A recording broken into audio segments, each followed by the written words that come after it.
'Tongue life' మన కమల్ హాసన్ గారి trailer అయితే బయటకొచ్చింది. చూసాను బాగుంది.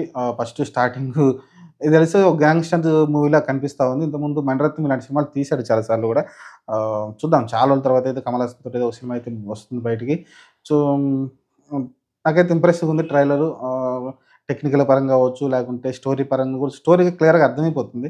యాక్చువల్‌గా తండ్రి కొడుకులున్నారు. వాళ్ళు స్టార్టింగ్‌లో మంచిగా వాళ్ళ సామ్రాజ్యాన్ని ఎస్టాబ్లిష్ చేసుకుంటూ లేకుంటే అతను ఒక పెద్ద మనిషి తరహాలో ఉంటారంటూ క్లియర్‌గా అర్థమవుతుంది స్టోరీ అయితే. అలాంటి తండ్రి కొడుకుల మధ్యలో ఏదో క్లాష్ వచ్చింది. ఆ క్లాష్ వల్ల వాళ్ళిద్దరైతే శత్రువులుగా మారిపోయారు. శత్రువులు మారిన తర్వాత వాళ్ళిద్దరూ మళ్ళీ ఎవరి సామ్రాజ్యాన్ని వాళ్ళైతే ఏర్పరచుకున్నారనుకుంటాను నాకు తెలిసి. దానిలో ఫైట్ అయితే నడుస్తా ఉంది. చూద్దాం మరి ఏం జరగబోద్దో. ప్రస్తుతానికైతే 'సింబు' క్యారెక్టర్ కూడా బాగా నచ్చింది నాకైతే. 'త్రిష' కూడా కనిపిస్తా ఉంది. చాలామంది కాకపోతే ఒక్కటి ఆ కిస్ సీన్ ఏంటో నాకు అర్థం కావట్లేదు. అది ఎక్కువ సేపు ఉంచలేదు. జస్ట్ ఒక షాట్‌లో వచ్చి అలా వెళ్ళిపోయింది. నిజంగానే ఈ వయసులో ఆయన మరి ఇది చేశాడంటే 'మణిరత్నం' ఇలాంటివి చేస్తూనే ఉంటాడు. ఆయన సినిమాలో ఏదో కనిపిస్తా ఉంటాయి సర్ప్రైజులు. మరి చూద్దాం. అది నాకు తెలిసి కట్ చేస్తే అయిపోతుంది సినిమాలో. దాని గురించి ఎక్కువ రచ్చ నడుస్తా ఉంది. ముసలోడికి దసరా పండుగ అన్నట్టు ఇప్పుడెందుకు కమల్ హాసన్‌కి ఇది అని. చూద్దాం మరి సినిమాలు చూసినాక మనం మాట్లాడదాం. ఆ సిట్యుయేషన్ ఏంటి? ఏం జరిగిందనేది.